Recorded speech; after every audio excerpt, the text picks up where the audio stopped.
Uma das coisas que eu sempre falo, quando você está bem, é gostoso você glorificar o Senhor. É gostoso glorificar o Senhor. Você começa a dar glória, aleluia, oh, maravilhoso tu és.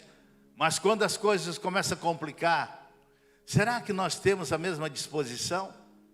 Será que nós teremos a mesma disposição de estar glorificando o Senhor nos momentos mais conflitivos da nossa vida? Será que nós fazemos isso? E nós podemos perceber, irmãos, que quando Davi estava sendo perseguido por Saul, ele fugiu e foi até o rei Aques.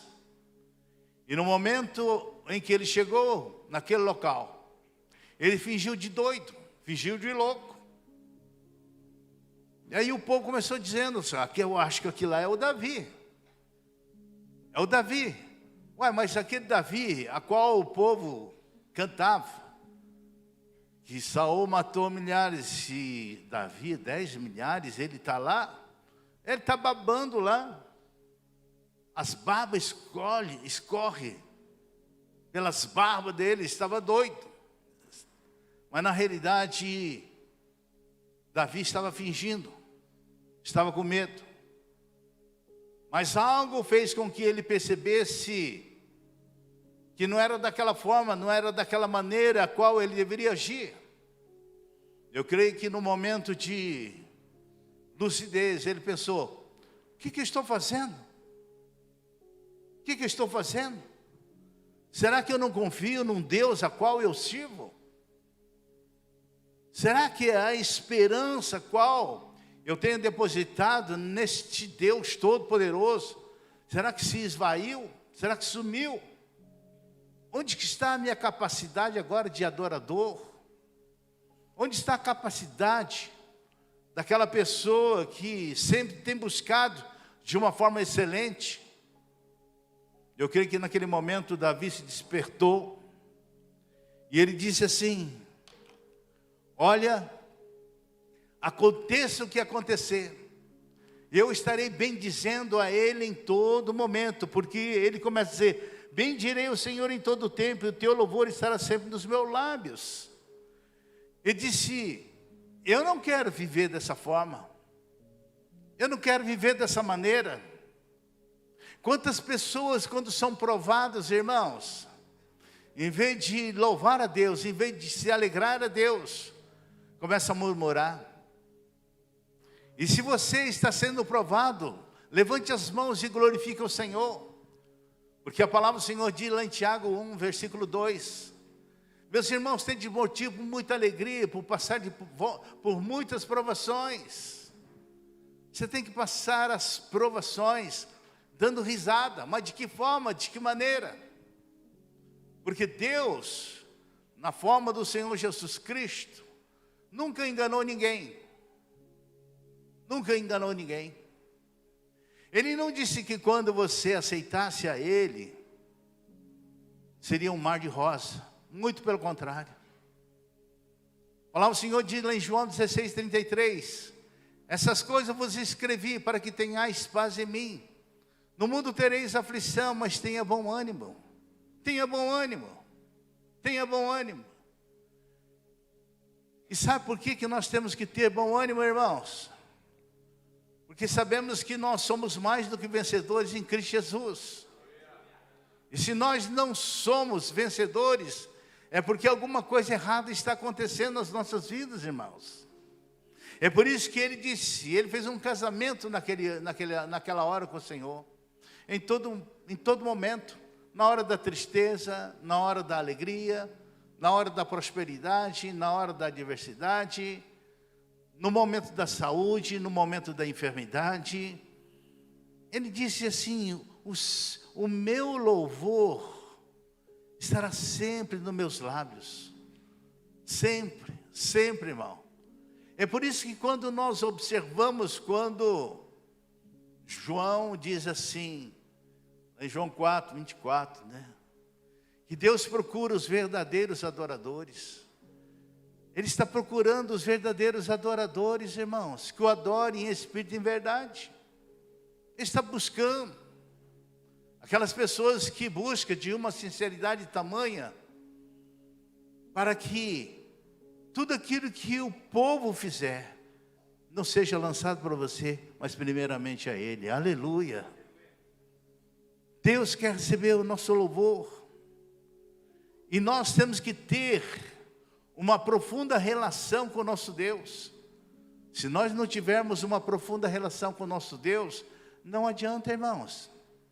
Não adianta. O som vai bater no teto e não passa. Se nós não tivermos conectado verdadeiramente com o Senhor, não adianta nada, irmãos. Então eu falo que quando, olha no versículo 4, busquei o Senhor, e Ele me acolheu, livrou-me de todos os meus temores. Se nós buscarmos a Ele de todo o coração, pode ter certeza que Ele vai nos livrar. Ele vai nos livrar. E uma das coisas que muitas vezes os discípulos perguntam para mim, diz assim: pastor, como que o povo do Antigo Testamento se salvou? Está lá em Isaías 55, 6. Buscais ao Senhor enquanto se pode achar, invocai enquanto está perto. Estava a resposta lá. Busca o Senhor enquanto possa achar. Foi escrito 600 anos antes. E aí a pessoa começa a dizer: mas e se não buscou? O problema é dele. O problema é dele. Deus é aquele que nos dá essa condição. É por isso que Deus sempre, constantemente, tem colocado palavra nas nossas vidas.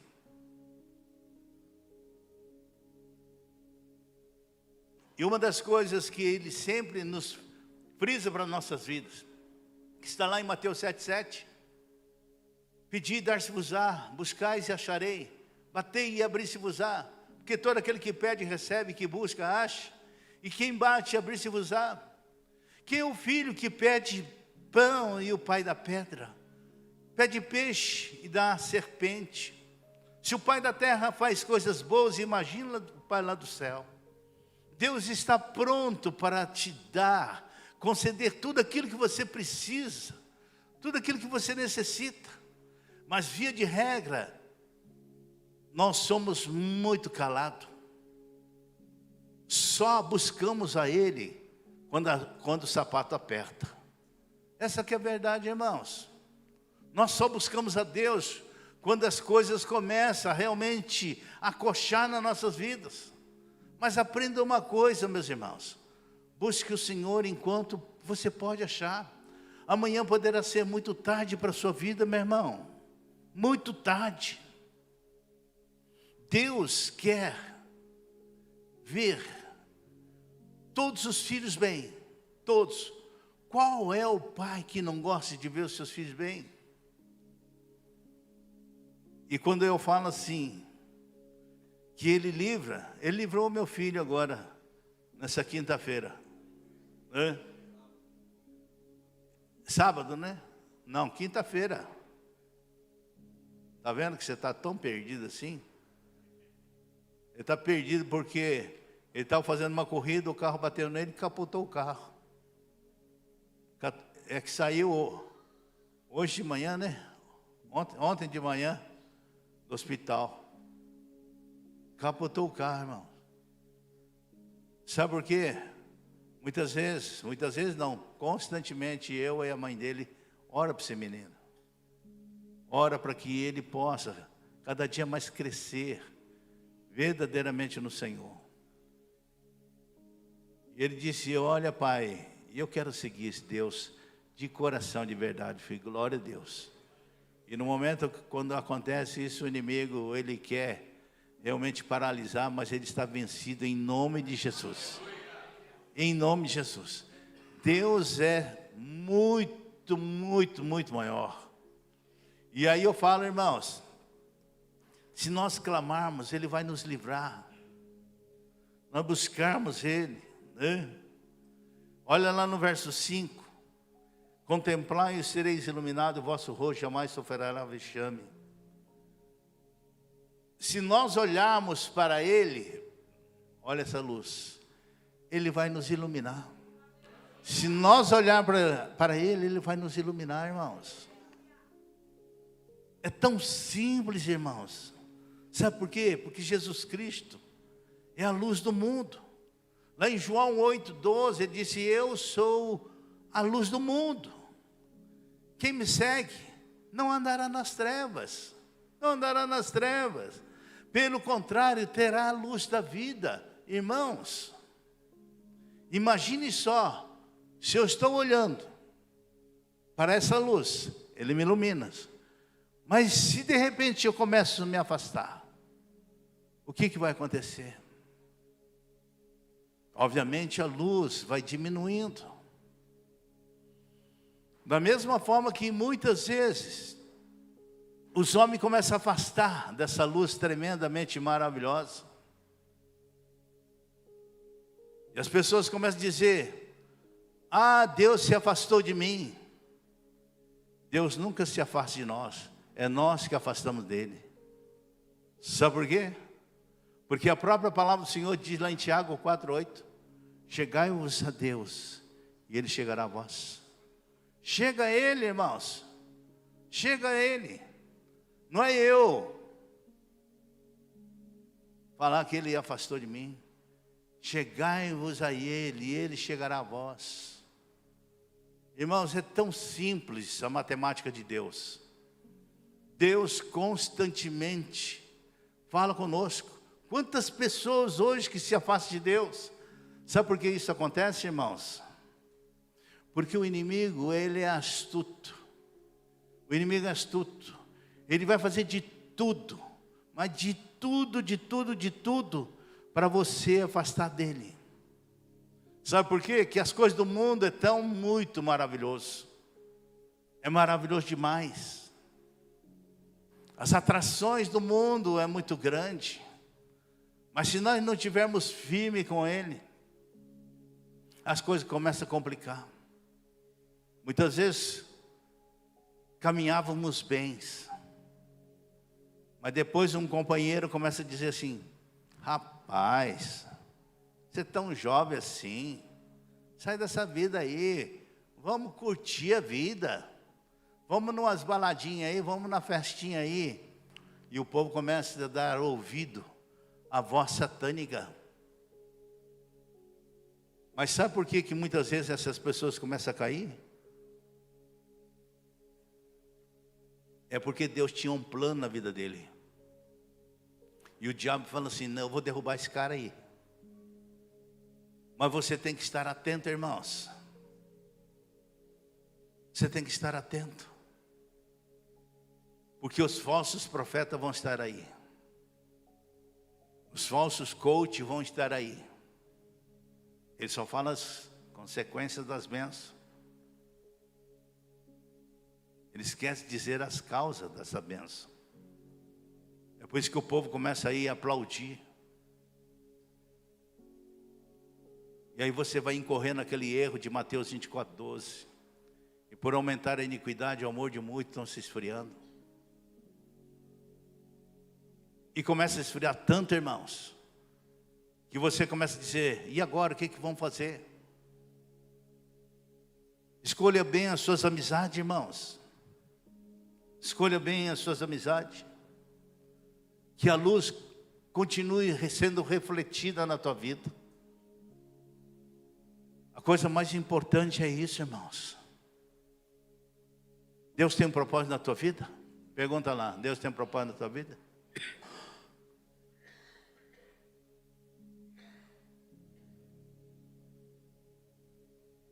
Com certeza que tem. E esse propósito que Ele tem na tua vida, o inimigo pode frustrar, irmão? Se você estiver firme com Deus, não. Jó 42:2 diz: bem sei que tudo pode, nenhum dos seus planos serão frustrados. Nenhum dos planos de Deus será frustrado na tua vida, irmãos. Nenhum. Você tem que estar firme. Se você não estiver firme com Ele, tudo começa a ir de água abaixo, irmãos. Tudo. Eu falo uma coisa para vocês. Quantas pessoas hoje que caminhava bem, hoje não estão caminhando mais. Chorava na presença de Deus, alegrava-se na presença de Deus, e hoje não se alegra mais na presença do Senhor.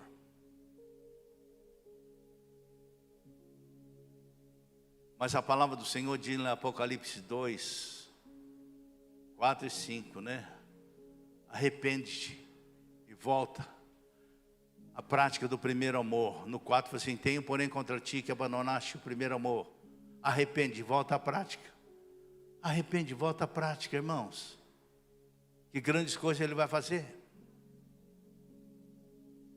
Caso contrário, moverei de ti o candeeiro. Da mesma forma como Deus retirou o Espírito Santo de Saul e colocou um espírito maligno, muitas vezes Ele pode tirar de você também algo que era muito importante na tua vida. Olha o que fala o versículo 6. Clamou este aflito e o Senhor ouviu e os livrou de todas as suas tribulações. Se nós clamarmos, Ele salvará. Eu pergunto, a salvação e oração são as mesmas coisas? Clamores e oração é a mesma coisa? É a mesma coisa? Hã? Sim ou não? É a mesma coisa? Pode falar, irmãos. Não, tem certeza? Tem? Olha lá. Quando teve aquela tempestade, e o povo ficou com medo, os discípulos ficaram com medo. De repente o Senhor Jesus, Ele vem caminhando em cima do mar. Aí o povo gritou: é um fantasma, é um fantasma. Eu falei assim: não, não é um fantasma, sou eu. Sou eu. E Pedro gritou assim: se não é fantasma, se é o Senhor, faz-me ir ter contigo. Jesus disse: vem. Pedro, muito incrédulo, né? Rapaz, está firme o negócio aqui, hein? Está firme. Ele começou a caminhar. O vento já existia? Existia ou não? As ondas violentas já existiam? E o que é que Pedro fez? Ele olhou mais para a circunstância para que o circunstante. E será que ele orou ou ele clamou? Jesus, eu acho que eu estou afundando, eu vou morrer. Será que ele fez isso? Não, ele vai: Senhor, socorre-me, eu vou perecer. É diferente, irmãos. E naquele momento o que aconteceu? Jesus estendeu as mãos e disse: "Ó homem de pequena fé". E muitas vezes somos assim, irmãos. Nós não somos tão confiantes como nós achamos que somos. Essa que é a verdade, essa que é a realidade. Nós não somos tão confiantes como nós deveríamos ser. Imagine só aqueles dois cegos lá de Mateus 20, 30, assentado lá na beira do caminho. Será que ele orou ou ele clamou? Irmão? Senhor, filho de Davi, tem compaixão de mim. Cala a boca, ceguinho. Que cala a boca nada. Senhor, filho de Davi, tem compaixão de nós.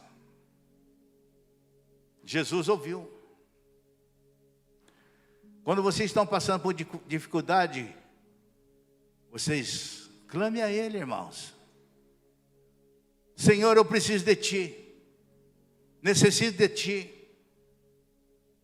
Faz algo novo na minha vida. Sabe por que muitas vezes nós não recebemos tudo aquilo que nós gostaríamos de receber, irmãos? Porque muitas vezes nós só buscamos a Ele quando a coisa está com o barco cheio de água. quando as coisas estão entornando, que nós corremos aos pés de Jesus. Mas enquanto as coisas estão boas, estou nem aí. Não preciso dele agora. Quantas pessoas agem dessa forma, dessa maneira? Quando as águas começam a bater no pescoço e começar a subir, aí começa a dizer: eu preciso de ti, Senhor. Mas nós nunca podemos esquecer que Deus sempre está dando uma oportunidade para você, conforme diz lá no Salmo 37, 4. Agrada-te do Senhor, e Ele satisfará os desejos do teu coração. Se você não agradar a Ele, por que Ele deve te ajudar? Por quê? Constantemente Ele está dizendo: agrada-te do Senhor. E uma das coisas mais bonitas, quando nós cantamos, lá do Inário 70, quando tudo perante o Senhor estiver, e todo o teu ser Ele controlar, só então há de ver que o Senhor tem poder, quando tudo deixares no altar do Senhor. Quando você deixar tudo no altar de Deus, Deus começará a te dar uma força enorme na tua vida. Sabe por quê? 37:5. Entrega teu caminho, entrega teu problema, entrega teu filho, entrega tua esposa, entrega teu marido, entrega suas finanças, entrega tua casa, entrega teu carro, entrega tudo. Confia nele, no mais Ele vai fazer. E quando isso acontecer na tua vida, Deus começará a fazer algo tremendamente maravilhoso na sua vida. Mas enquanto isso, enquanto você não entregar, não vai acontecer nada.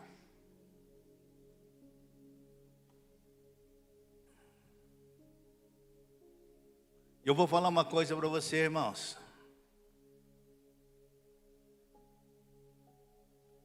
Vocês sabem aquela história da mulher da Cananeia, de Mateus 15, 21 em diante? A mulher, os cananeus não eram um povo bem-vindo para o povo de Israel. Não era um povo bem-vindo. Aí por que colocou essa mulher? Por que colocou essa mulher no contexto da palavra de Mateus? Sabe por quê? Porque essa mulher cananeia, embora ela não era benquista no povo de Deus, eu creio que ela era uma mulher convertida. É por isso que foi colocado no contexto. Ela não foi procurar em outros deuses, ela foi procurar no meio e na qual de uma pessoa que podia fazer algo extraordinário para a sua vida. Chegou diante do Senhor e disse: Senhor, tem compaixão de mim. Minha filha está terrivelmente endemoninhada. Tem ninho de demônio na vida da minha filha. Vem, socorre ela. Jesus falou assim: eu só vim para os filhos de Israel. Já deu um chute nela. Já deu um chute nela. E ela continuou dizendo: Senhor, por favor. E ele ainda disse assim: não é bom pegar os pães dos filhos e lançar os cachorrinhos. Já pensou? Chamou ela de cachorro. Não é bom tomar o pão dos filhos e lançar para os cachorros. E se fosse para você? Se Jesus fala assim uma coisa para você,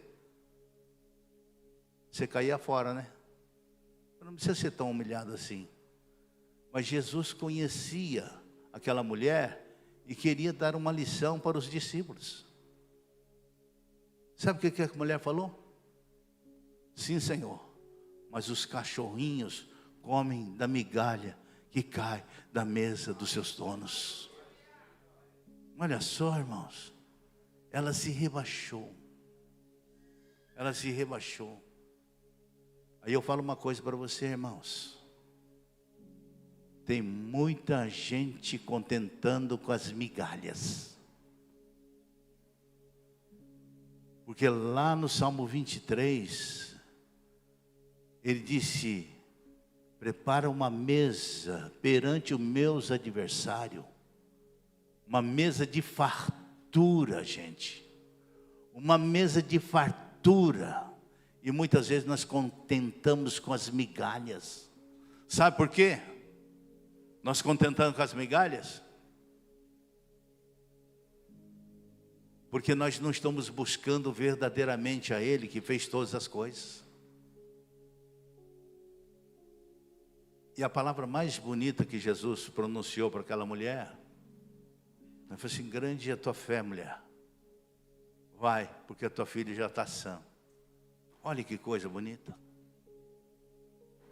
Assim vocês deveriam fazer também. Quando vocês perceberem que as coisas não estão indo bem com vocês, comece a se humilhar diante do Senhor. Sabe por que Deus não ouve as nossas orações? Sabe por quê? Porque via de regra todo mundo está cheio de pecado. Cheio de pecado. É por isso que Deus não ouve.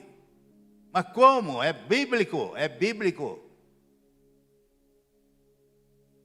Segundo as Crônicas 7,14 diz: se o meu povo, que se chama pelo meu nome, se humilhar. O que é isso, irmãos? Reconhecer que não somos nada. Reconhecer que nós somos pecadores. Depois que nós nos humilharmos, nós podemos orar. É a segunda situação. Tem pessoas que começam a orar sem antes reconhecer a sua pequenez. É por isso que Deus não ouve. Orar e me buscar e se converter dos seus maus caminhos, então eu ouvirei do céu, perdoarei seus pecados e sararei a sua terra. Gente, está aí a resposta para vocês. Que vocês dizem assim: eu não tenho recebido algo diferente da minha vida. É porque você não está se humilhando diante do Senhor. Por isso que Lamentações de Jeremias 3, 22 e 24 diz que as misericórdias do Senhor são as causas de nós não sermos consumidos. E sabe o que ele fala? Ele renova todas as manhãs, irmãos. Sabe por que ele renova? Nós gastamos tudo. Gastamos tudo, irmão. Gastamos tudo. O que vocês fizeram hoje? Leram a Bíblia?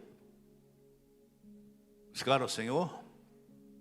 O que vocês fizeram hoje? Ou ficou mais no zap zap?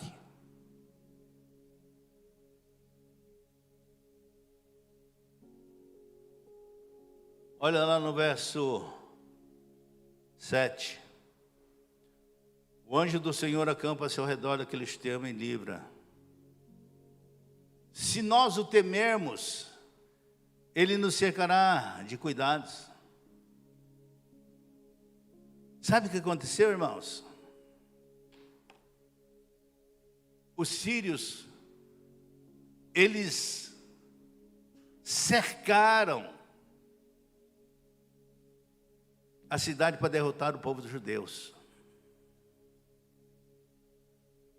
Imagine só o exército sírio. Fala cercar a cidade, mas fora da cidade tinha uma tendinha e tinha um homem lá. Sabe como chamava esse homem? Sabe como chamava esse homem? Quem sabe, vamos ver.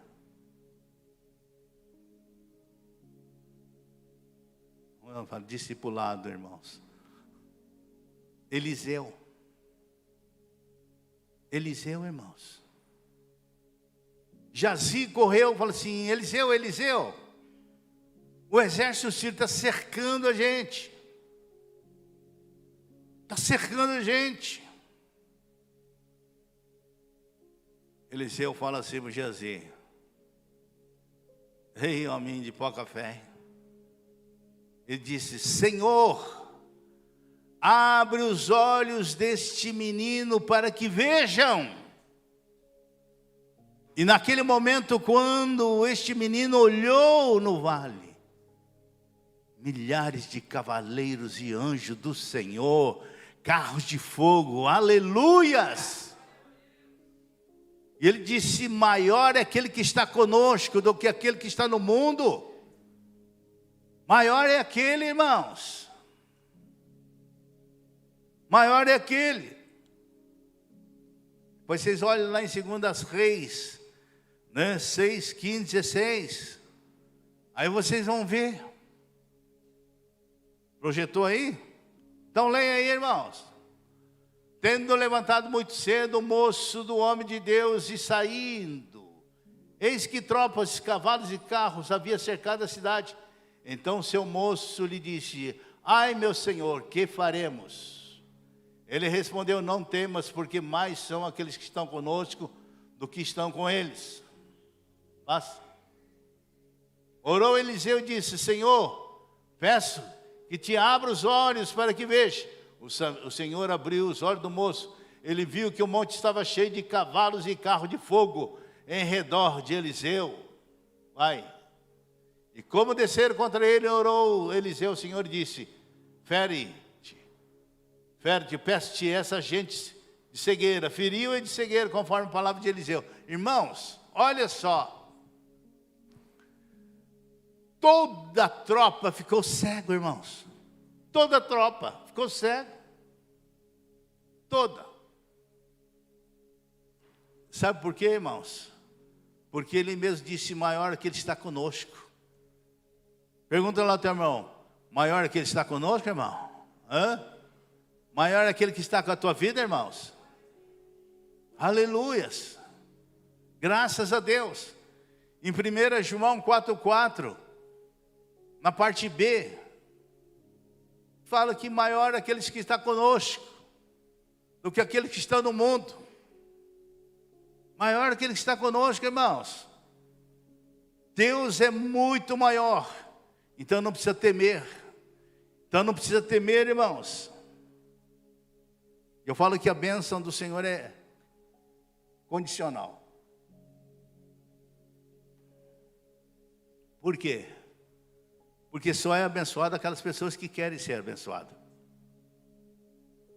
Se você não quer, não adianta, irmãos. Se você não quer, não adianta. Deus sempre tem algo maravilhoso para a sua vida. Deus sempre tem algo maravilhoso para a sua vida. Não existe outro, irmãos. Não existe outro. Não tem outra forma. Deus é aquele que constantemente fala conosco todos os dias, irmãos. Todos os dias. Todos os dias. Então, só lembrando, se você buscar a Ele, você será encontrado. Mas saiba de uma coisa, que não é você que acha Ele, é Ele que acha você. Sabia disso ou não? Fala lá para o teu irmão: sabia disso ou não? Hã? Que é Ele que te procura? Sabia ou não? Sim ou não? Sabia ou não? É bíblico isso, irmão? É bíblico ou não?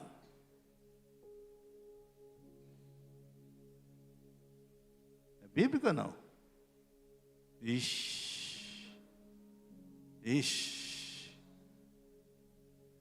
João 15:16. Não foste vós que me escolheste, mas fui eu que te escolhi.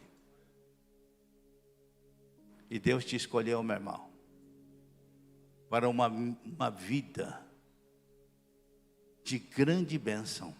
De grande bênção. Deus quer algo na tua vida. Deus quer algo na tua vida.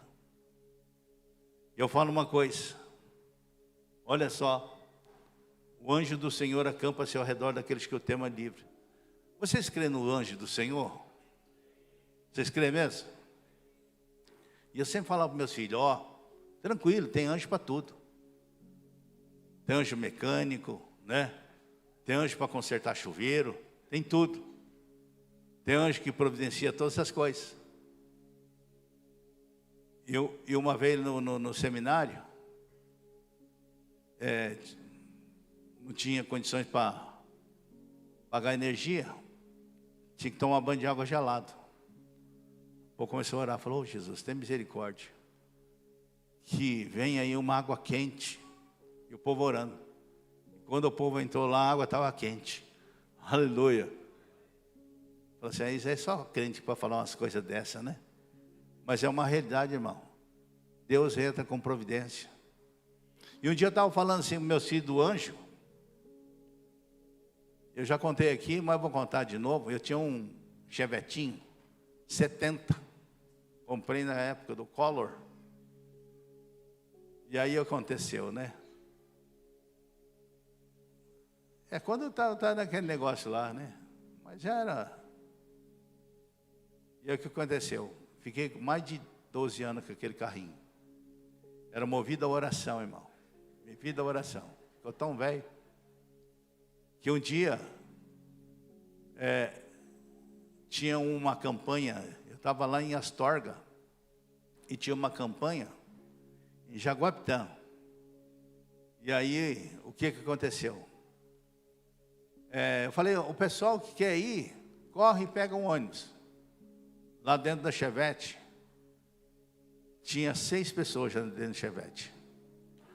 Aí quando eu subi, tinha um casal, irmão Álvaro, a esposa e os seus filhos. Falei, não tem problema não, vai entrando aí. Abri o porta-mala, falei, todo mundo vai entrando no porta-mala. Foi 13 pessoas, irmão. E eu não estava sentindo mais o volante. Não estava sentindo mais o volante. Daqui a pouco lá o povo começou a dizer, olha, fogo do céu descendo, o fogo do céu descendo. Falei, glória a Deus, glória a Deus. Não sei como nós chegamos lá em Jaguapitã, irmão, mas chegamos. E o povo falou assim, pastor, se o senhor não viu, nós vimos os anjos do Senhor nos guiando. Porque eu não estava sentindo mais volante mesmo, irmãos. É verdade. Estava vendo a hora que aquele carro ia pifar. Era movido à oração. E um dia eu estava indo lá também, rumo a Astorga. Eu morava em Londrina. E com aquele chevetinho. Quando chegou na subida de Arapongas, parou aquele trem lá. Aí o meu filho falou assim, não tem problema não, pai. O senhor falou que tem anjo mecânico? Ora aí por anjo mecânico. Falou, oh, Jesus, misericórdia. Se o senhor agora não der um jeito nesse carrinho, o meu filho nunca mais vai acreditar na palavra de Deus. Nunca mais. Eu fiz uma oração muito comprida, irmãos. Oh, Jesus, tem misericórdia aí, né? Já pensou se o carro não pegar, a coisa vai complicar tudo aqui. Os meus filhos nunca mais vão acreditar que tem um anjo mecânico, tem um anjo que cuida das pessoas, não vai acreditar. E eu não queria terminar a oração. Mas falei, mas vou ter que terminar, por causa que daqui 15 minutos vai começar o culto lá em Astorga. Aí terminei. Eu fiquei assim, oh Jesus, tem misericórdia. Hein? E, vai pai, calma. Daqui a pouco, pegou, falou, ô glória. Aí fala assim, não falei, pai? Falei. E nós chegamos lá, irmãos, e é uma realidade. O anjo do Senhor acampa-se ao redor daqueles que o temem livre. Ele está todo aqui. Por isso que eu falo que o diabo usou a palavra justamente para tentar desmotivar Jesus. Pula desse pináculo do templo, que a tua palavra diz que aos teus anjos ordenará a teu respeito para guardar em todos os seus caminhos. Que palavra que ele usou isso aí, irmãos? Salmo 91, 11. O diabo sabe mais a palavra do que eu, você e todos nós. Amém?